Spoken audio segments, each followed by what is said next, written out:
Alô. Ótimo. Glória a Deus. Cumprimento a todos com a paz do Senhor. Amém, amados? O aparelho não está desligando porque aí desligou. Quero lembrar a igreja, está muito alto. Alô. Quero lembrar a igreja que nesse final de semana que vem agora, teremos o nosso encontro de adolescentes.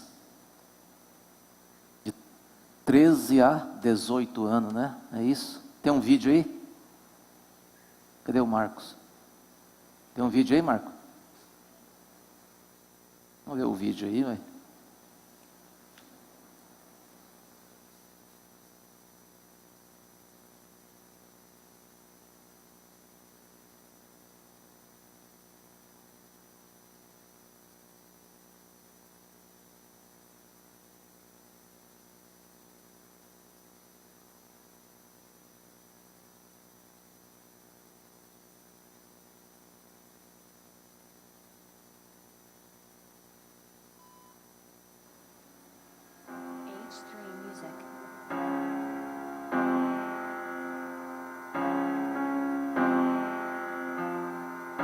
Existe um chamado. Muitos estão adormecidos. Mas é hora de acordá-los, reacender a chama.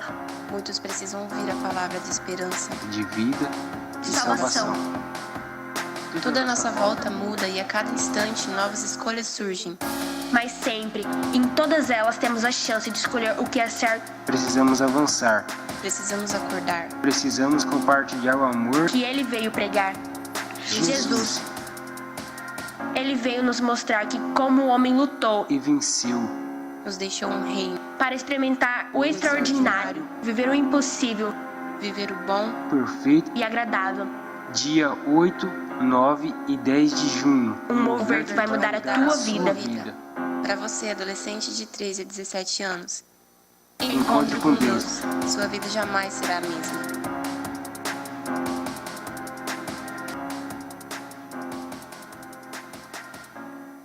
Glória a Deus. Amém. Também quero falar à igreja que dia 30 desse mês nós teremos aqui o culto sertanejo, só peão. Todo mundo que vier, é bota, calça jeans, camisa xadrez, se tiver um chapéu aí, pode trazer também aí. Você que canta sertanejo, prepare 2 músicas. Marcelo, 2 músicas. E quem mais canta sertanejo aí? 2 músicas. E quem vai pregar, que eu não sei quem é ainda, pregue papião. Também no mês de agosto, amado, nós teremos aqui na igreja a Viva IBN. É agosto? Agosto. Já acertamos um pastor da Bahia, que eu conheço há muito tempo, um excelente pregador. E um irmão de Cuiabá estará vindo também para trazer 2 mensagens sobre o coach dentro da visão cristã. Haverá uma inscrição a ser paga, tudo gera gasto, e você que tem um pouquinho mais de dificuldade, já se prepare. Valor? R$30 para as palestras do pastor que vem da Bahia, e 45 com mais as outras 2 palestras do coach. Será algo muito bom, muito instrutivo, né? Essa inscrição, amada, é só para cobrir as despesas. Isso realmente não fica barato. Você que tem mais dificuldade, já se prepare, porque será algo impactante. Amém, igreja? Diga para quem está do seu lado: o Aviva IBN será impactante. Amém, glória a Deus. Abra sua Bíblia aí, 1 Coríntios capítulo 13, verso 11. 1 Coríntios 13, 11. Você que gosta de anotar alguma coisa, pega a sua caneta aí, um pedaço de papel, anote aí. Creio que teremos várias observações para que você possa anotar. 1 Coríntios 13, 11, vamos lá? Cadê a Bíblia na televisão aqui? Tem não? 1 Coríntios 13:11, diz lá: quando eu era menino, falava como menino, sentia como menino, discorria como menino, mas logo que cheguei a ser homem, acabei com as coisas de menino. Amém, igreja? Quero pregar nesta noite, amados, uma mensagem com o tema maturidade espiritual, vontade de Deus. Maturidade espiritual, vontade de Deus. Esse texto lido aqui, amado, é um convite do apóstolo Paulo. Vamos dizer assim, uma intimação, uma convocação.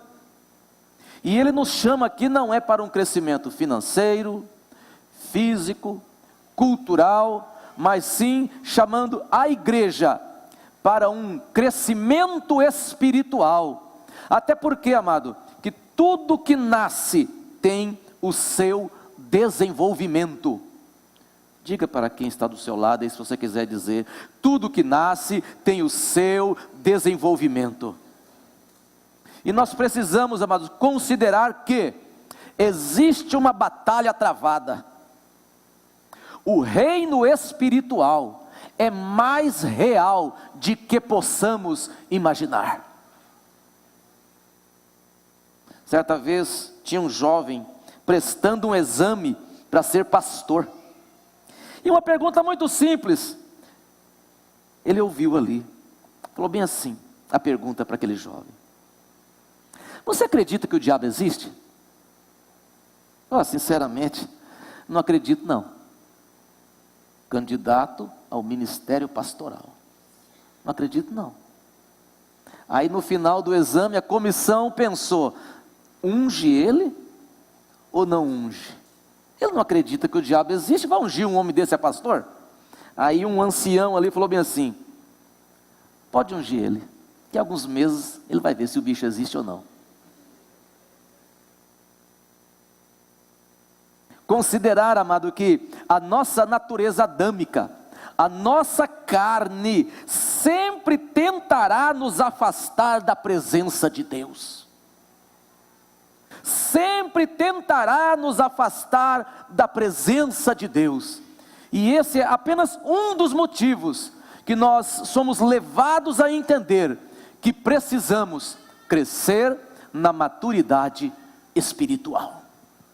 Eu quero fazer algumas considerações. Em primeiro lugar, o que não é maturidade espiritual? Só uns 2, 3 exemplos aqui.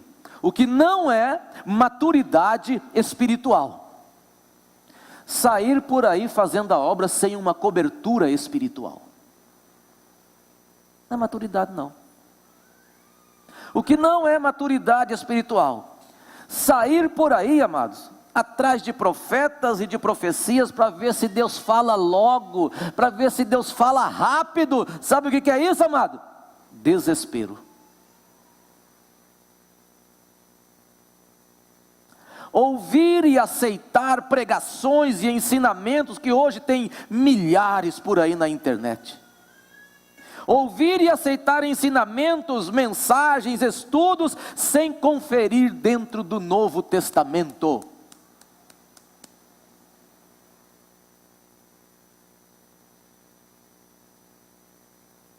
Pegar muita coisa de Israel e trazer para dentro da igreja. Amados, nós não somos israelitas, nós somos brasileiros.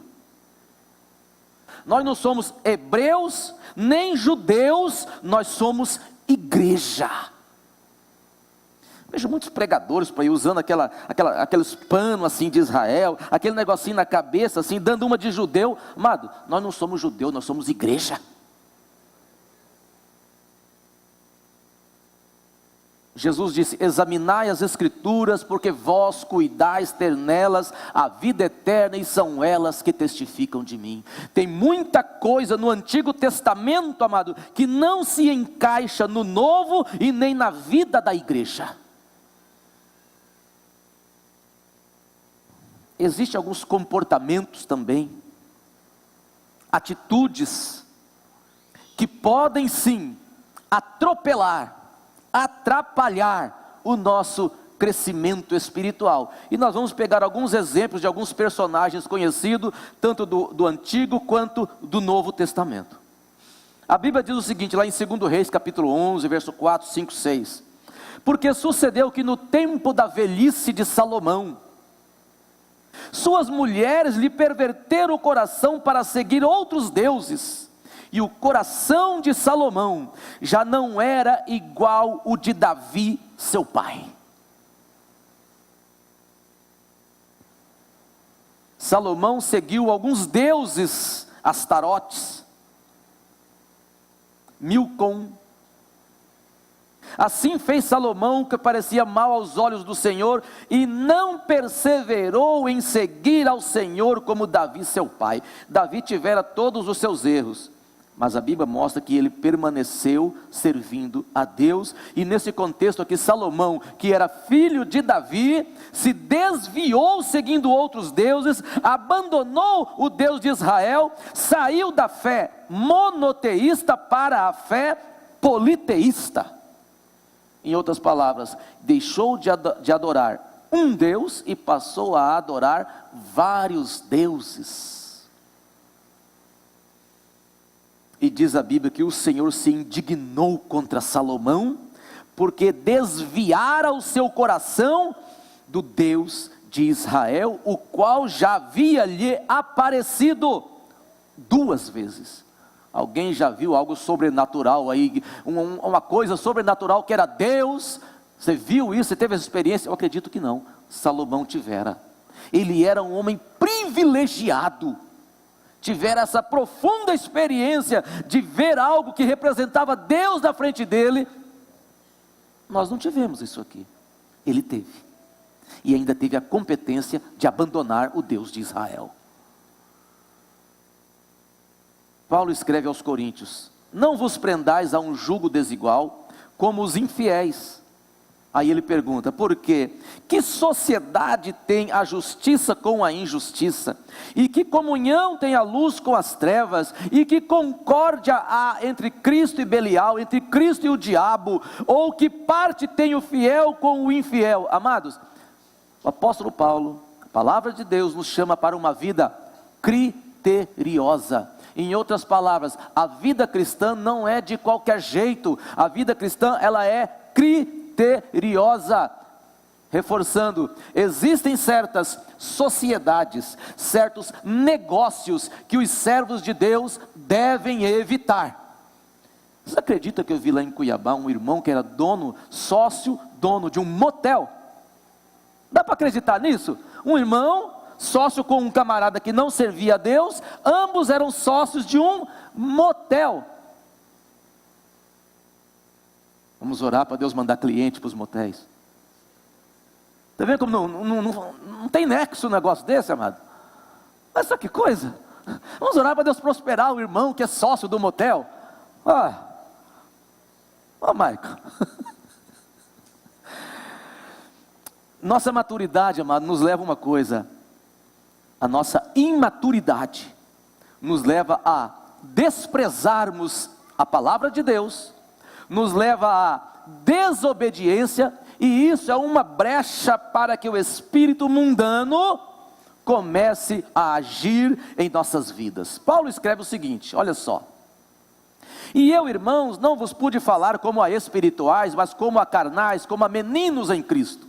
Com leite vos criei, e não com carne, porque ainda não podíeis, nem tampouco ainda agora podeis, porque ainda sois carnais, havendo entre vós. Será que tem aqui na nossa igreja, amado? O que Paulo falou na igreja do Coríntios, lá dos Coríntios, não é dos corintianos não, uma cidade lá da Itália. Havendo entre vós, o que tinha naquela igreja lá?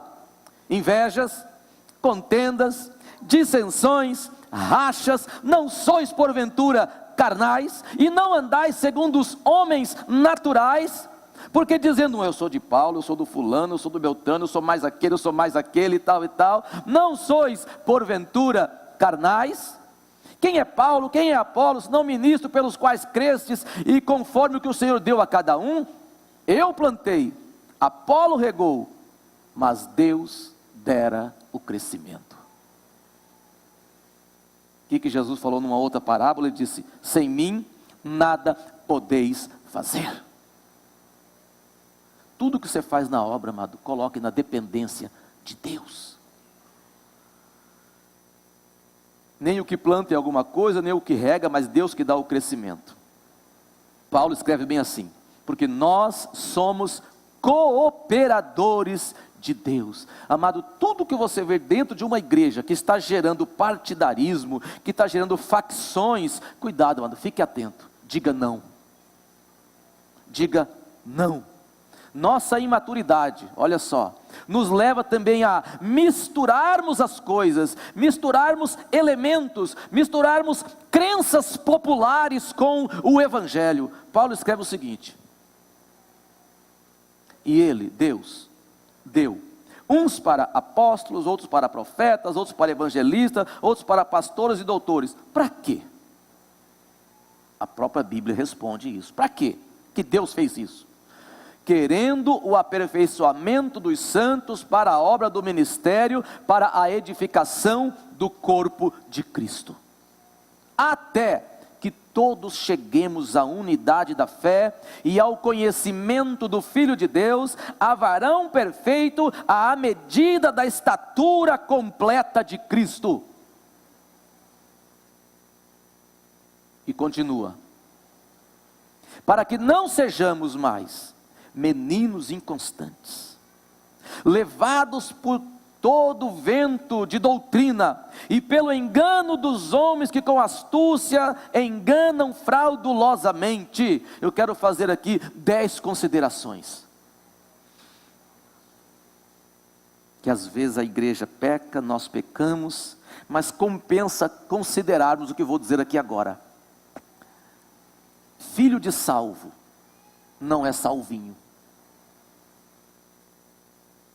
O pai tem a salvação, mas o filho vai ter que se converter para ter a salvação. Filho de salvo não é salvinho. Tempo de igreja não significa maturidade. Carregar uma Bíblia não significa maturidade. Outra, filho de pastor não é pastorzinho.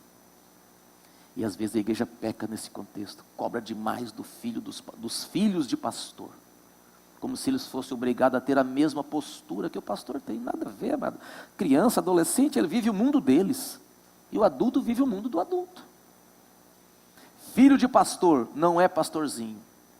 Carregar uma Bíblia na mão não significa fidelidade.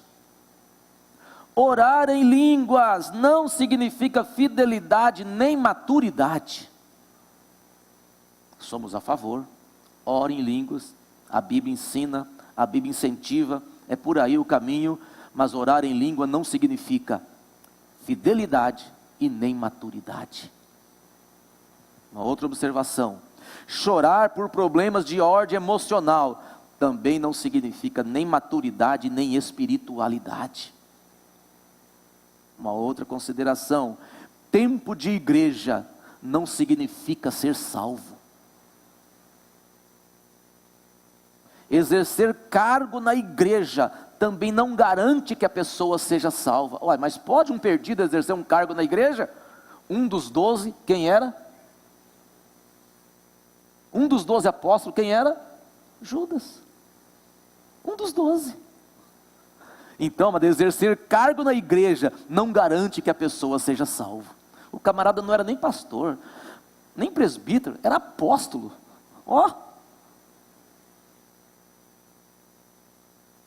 Exercer cargo na igreja também não assegura que a pessoa seja madura.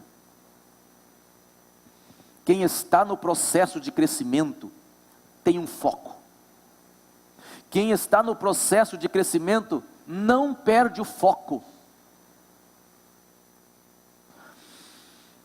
Quero mencionar aqui 7 processos intermináveis. Anote aí, 7 processos intermináveis. Quem está no processo de crescimento espiritual, rompe com o pecado. Quem está no processo de crescimento espiritual, está orando mais. Quem está no processo de crescimento espiritual, lê mais a Bíblia e outros livros edificantes também. Você está no processo? Quem está no processo de crescimento espiritual, se compromete mais com a obra de Deus e também com o Deus da obra. Quem está no processo de crescimento espiritual, se aproxima mais da liderança espiritual da igreja.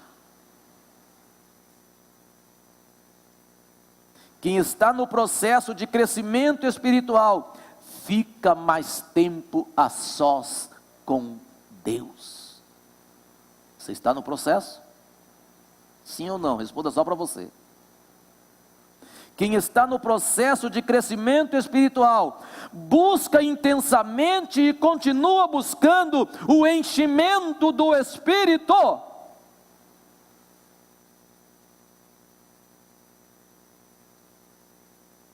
A imaturidade espiritual nos leva para a heresia. Paulo falou bem assim. Vamos aplicar isso para a nossa vida. Paulo escreveu à igreja que estava na Galácia, aos Gálatas: admiro-me de que tão depressa passasseis daquele que vos chamou à graça de Cristo para outro evangelho,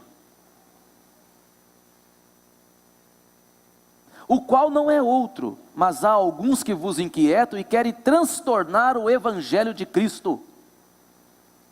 Mas ainda que nós mesmos, ou um anjo do céu, vos anuncie um outro evangelho, além desse que já vos temos anunciado, seja anátema, seja maldito. O que acontecia naquela igreja, amado? Os cristãos que já estavam na graça, estavam misturando coisas do judaísmo, da cultura hebraica para dentro da igreja. É o que eu falei no início. Hebreu, judeu, Israel é uma coisa, nós somos igreja.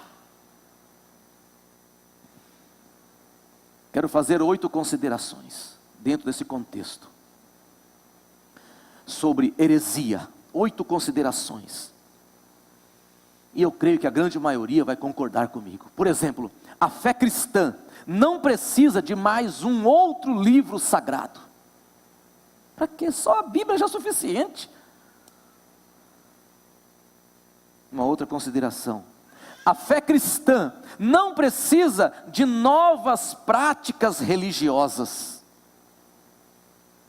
Terceira consideração: a fé cristã não precisa de mais santos canonizados para interceder por você.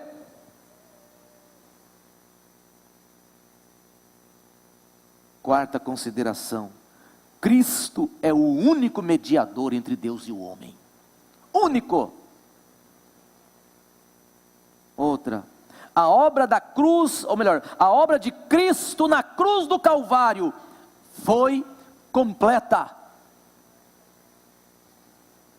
Outra: a fé cristã não precisa de mais um super líder espiritual, porque Jesus já morreu, já fez o que tinha que ser feito, ele já se permitiu morrer e já venceu a morte. Outra consideração: a fé cristã não precisa de mais sacrifícios de animais. Quando João Batista viu Jesus, ele disse: eis o Cordeiro de Deus que tira o pecado do mundo. Nossa fé precisa ser uma fé cristocêntrica. Última consideração: dentro da fé cristã, você não precisa de obras de caridade para obter a vida eterna, porque se isso for necessário, o sacrifício de Cristo na cruz será em vão. O apóstolo Paulo escreve: pela graça sois salvos, por meio da fé, isso não vem de vós, é um dom de Deus, não vem das obras para que ninguém se exalte. Paulo escreve aqui 2 versículos super conhecidos dos crentes, e eu quero fazer uma colocação em cima de cada um deles. Romanos 3, 23, todo mundo sabe o que está escrito, porque o salário do pecado é a morte, mas o dom gratuito de Deus é a vida eterna, por Cristo Jesus, o nosso Senhor. O salário do pecado é a morte, ou melhor, não, confundi. Romanos 3, 23, porque todos pecaram e destituídos, afastados, separados, estão da glória de Deus. Isso é uma prova clara, amado, uma prova clara, que nós somos descendentes de Adão. Adão pecou, todo mundo pecou e até nós pecamos. Somos descendentes de Adão ou não somos? Isso prova o que, amado? Prova o que? Isso comprova a teoria do criacionismo. Romanos 6, 23, porque o salário do pecado é a morte, mas o dom gratuito de Deus é a vida eterna por Cristo Jesus nosso Senhor. Também comprova o quê? Que herdamos a pecaminosidade de Adão e a possibilidade de sermos salvos por Jesus.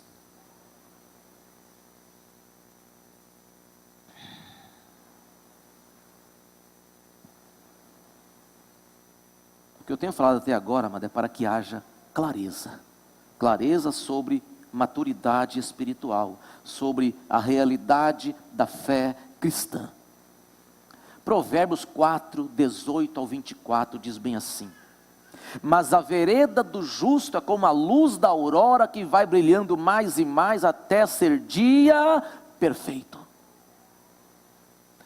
E ainda escreve aqui Salomão: o caminho dos ímpios é como a escuridão, nem sabem em que tropeçam. Filho meu, atente para as minhas palavras, a minha razão inclina o teu ouvido, não as deixes apartar-se dos teus olhos, guarda-as no íntimo do teu coração, porque são vida para os que as acham, e saúde para o seu corpo. Sobre tudo que se deve guardar, amado, guarde o teu coração, porque dele procedem as fontes da vida.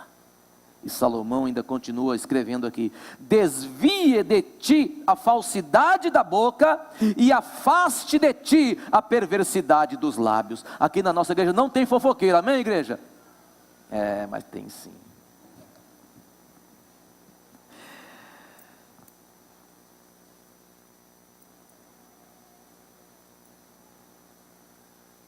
Esses conselhos de Deus, amados, são para que os que nele creem, cresçamos rumo à maturidade. O apóstolo Pedro falou algo interessante.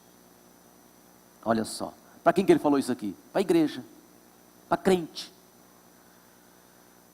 Deixando toda malícia, todo engano, fingimento, invejas, murmurações. Diga comigo: precisamos deixar. E ele complementa: desejai afetuosamente, como meninos novamente nascidos, o leite racional, não falsificado, para que por ele vades crescendo. Aqui Pedro estava falando, sabe do que, amado? Desse leite aqui, ó, Bíblia. É isso aqui que é a base do crescimento espiritual do crente. E chegando-vos para ele quem? Jesus, pedra viva, reprovada na verdade pelos homens, mas para com Deus eleita e preciosa. Aí ele fala à igreja: vós também, como pedras vivas. Amado, o contexto bíblico nos mostra que nós somos lascas dessa pedra principal. Nós somos a sequência de Cristo aqui na terra. Vós, como pedras vivas, sois edificados casa espiritual e sacerdócio santo, para oferecer sacrifícios espirituais agradáveis a Deus por Jesus Cristo. E uma pedra de tropeço e rocha de escândalo para aqueles que tropeçam na palavra, sendo desobedientes para o que também foram destinados. Ou seja, quem quer obedecer, obedece. Quem não quer, tem o privilégio o direito de desobedecer. Aí agora ele fala à igreja: mas vós sois a geração eleita, o sacerdócio real, a nação santa, o povo escolhido, para que anuncieis as virtudes daquele que nos chamou das trevas para a maravilhosa luz dele, para que anunciemos o evangelho. Amado, você foi chamado para anunciar o evangelho. E para você dormir bem hoje, eu quero te dizer, você que é crente, que não prega a palavra de Deus para ninguém, você está em pecado de desobediência. Preciso falar mais uma. Jesus disse: ide por todo mundo e fazei discípulos. Você que não faz discípulo, está em pecado de desobediência. Você esperava ouvir isso hoje? Você que é crente? Quem mandou fazer discípulo? Foi eu ou foi Jesus? Você vê o que é a palavra de Deus. Corta.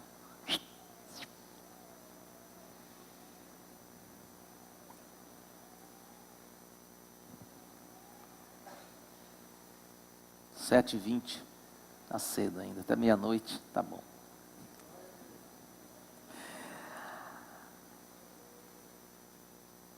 Depois desses ensinamentos que tenho falado aqui, amado, o que nos resta? Entendermos que precisamos galgar novas posições no reino espiritual, entrarmos numa nova dimensão, termos novos alvos, mais trabalho na obra, mais comprometimento com a obra de Deus e mais comprometimento com o Deus da obra.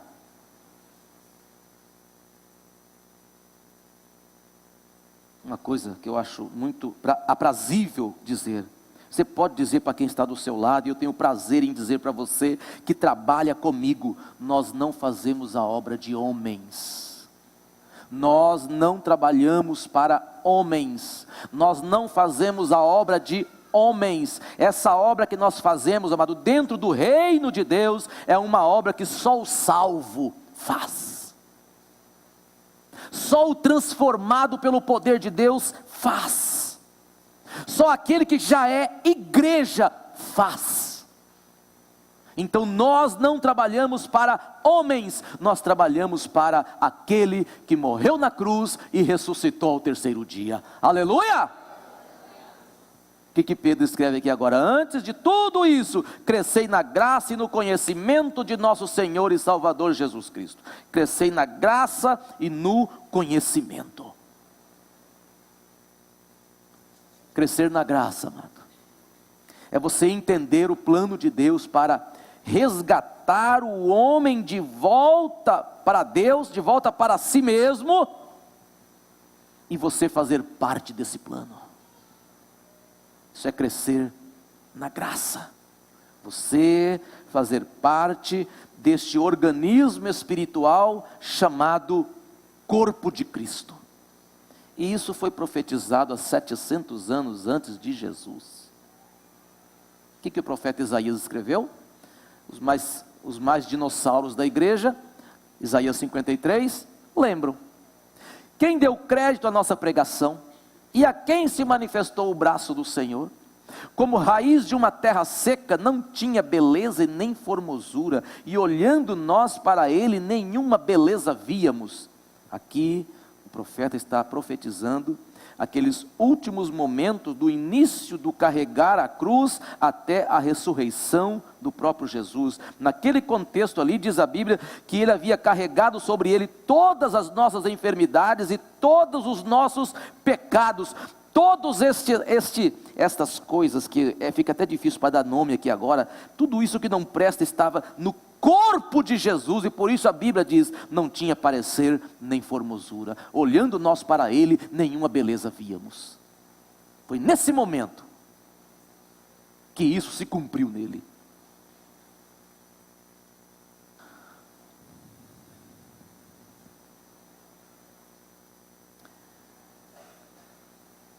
Glória a Deus. Você que tem ouvido isso, amado, você se enquadra uma pergunta: você se enquadra neste organismo chamado igreja? Você é igreja. Não é que você é membro de uma igreja, eu quero saber se você é igreja.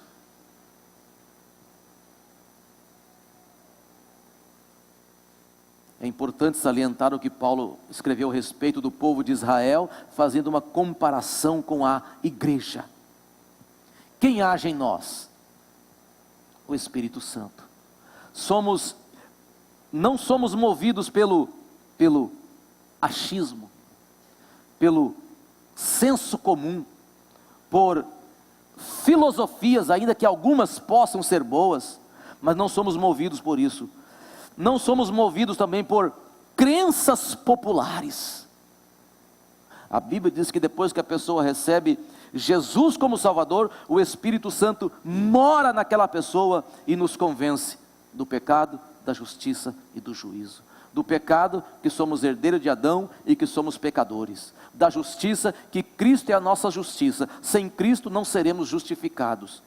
E do juízo, que sem Cristo teremos que encarar o juízo de Deus. O Espírito Santo nos convence do pecado, da justiça e do juízo. E é Ele quem nos leva a beber, amado. Ele que nos leva a beber da fonte da água da vida.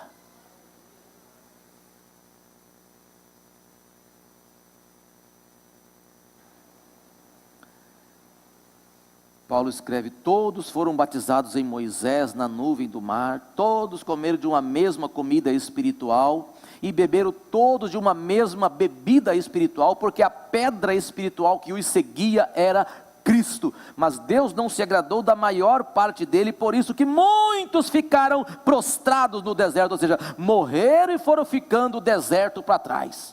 Por quê? A Bíblia nos mostra 5 características aqui. Eles cobiçaram o que não deviam cobiçar. Eles se fizeram idólatras. Eles, povo de Israel, que não chegaram onde queriam chegar em Israel, porque estavam saindo do Egito. Eles tentaram a Cristo. Eles ficavam fazendo orações provocadoras, só para ver se Deus estava com eles mesmos, e colocavam o nome de Deus, de Jesus, tudo em vão. Jesus não, naquela época, não, porque não tinha Jesus ainda, né? Mas eles tentavam a Deus, para ver se Deus estava com eles.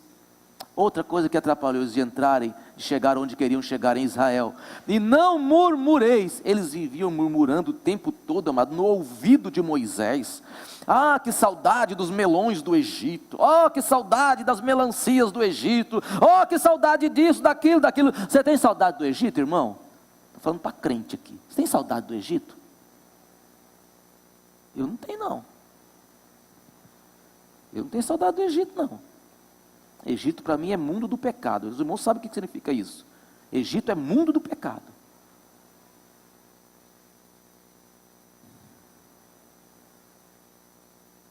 Paulo escreve: aquele que cuida, que acha, que entende que está em pé, olhe para que não caia. Não existe crescimento espiritual, amado, se nós não aumentarmos a nossa comunhão com Cristo, se nós não melhorarmos o nosso processo de santificação. Não existe crescimento espiritual, amado, se estivermos servindo a 2 senhores, com um pé numa Alemanha, outro pé na outra Alemanha.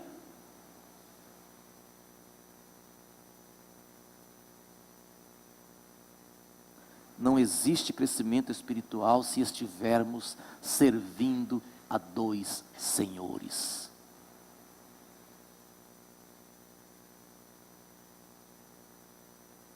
E nesse processo de crescimento espiritual, amado, eu quero destacar aqui 8 características.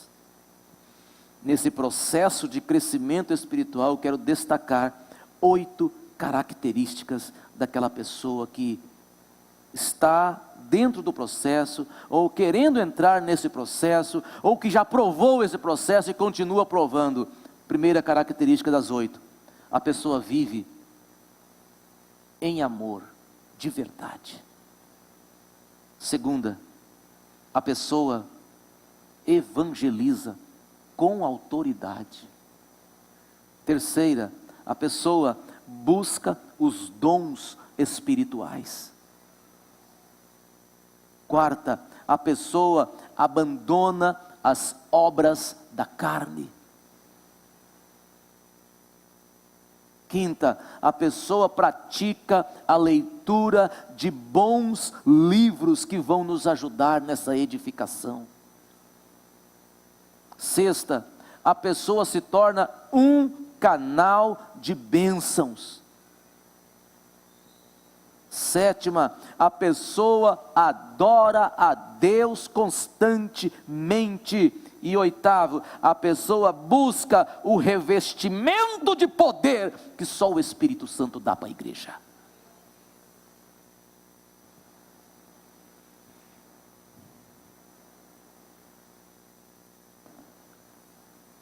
A pessoa que cresce literalmente no reino espiritual, amado, ela produz muitos frutos. João escreveu sobre isso.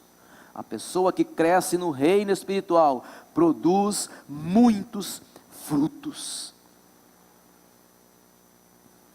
Quero que a igreja feche seus olhos nesse momento.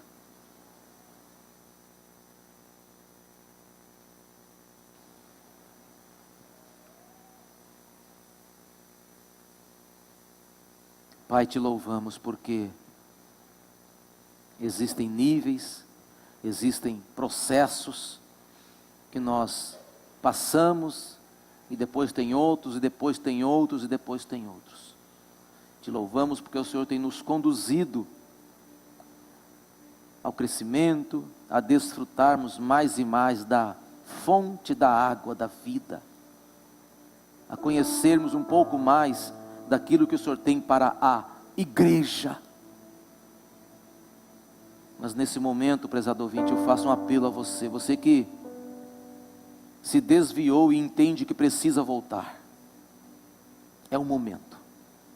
Você que começou e depois parou, você entendeu que está errado. O único caminho é se humilhar aos pés de Cristo. Você que nunca serviu a Cristo, você já entendeu que Jesus é o caminho e não tem outro. A solução é receber Jesus como Senhor da sua vida. Há alguém nessa noite que deseja fazer um concerto com Deus? Levante o seu braço como um sinal. Nós, como igreja, queremos te ajudar. Há alguém que deseja fazer um concerto com Deus nessa noite, amados? Nós, como igreja, queremos te ajudar. Levante o seu braço como um sinal. Amém. Pode abaixar o braço. Onde está a segunda pessoa? Nós, como igreja, queremos andar com você, queremos ajudar você. Chega de mundão, chega. Ah, mas eu não estou no mundão. Só o fato de você não estar servindo a Cristo já está no mundo. Não tem três caminhos. Há mais alguém que quer fazer um concerto com Deus nessa noite? Levante seu braço. Onde está a segunda pessoa que entendeu a mensagem? Amém. Pode baixar o braço. Onde está a terceira pessoa que entendeu?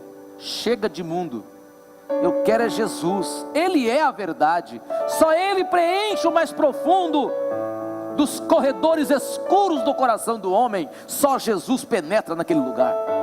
Eu quero esse Jesus. Levante seu braço. Onde está a terceira pessoa?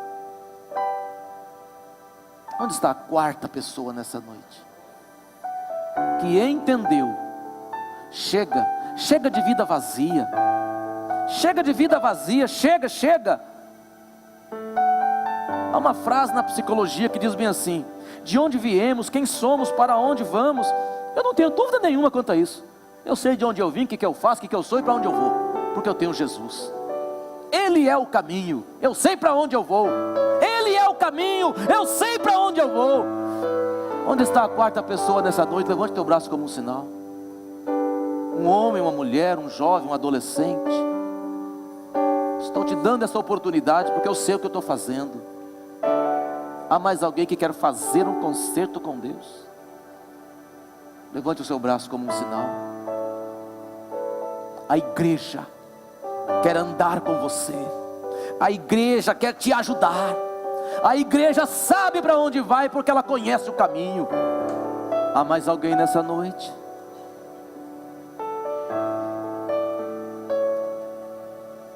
Onde está a quarta pessoa que quer fazer um concerto com Deus? Nós, como igreja, sabemos para onde vamos, porque conhecemos o caminho. Quero orar por você, amado, que levantou a sua mão. Se você puder gentilmente vir aqui na frente, quero orar por você. Quero pôr a mão na sua cabeça, orar te abençoando como igreja. Quero que você saia do seu lugar, venha aqui na frente. Falta aquele que levantou a mão por terceiro. Isso. Um homem, acompanha esse rapaz aí. A igreja fique de pé nesse momento. Mas você que está no banco aí nessa incerteza, ainda há uma chance para você. Há um espaço de tempo para você. É agora. Você que esteve desviado, quer voltar para Cristo, sai do seu lugar e vem para cá. Pode sair. Quero que a igreja levante suas mãos para cá e vamos orar por essas 3 pessoas. Pai, aqui está este homem, Senhor, que derrama as lágrimas dele na tua presença. Só o Senhor pode entrar nos corredores escuros deste coração e gerar ali dentro luz, vida. Opere, Senhor, nesta vida. Diga: eu neste momento recebo o Senhor Jesus para ser o meu Senhor e o meu Salvador. Pai Celestial, mude a minha vida agora, em nome de Jesus. Abrace Ele.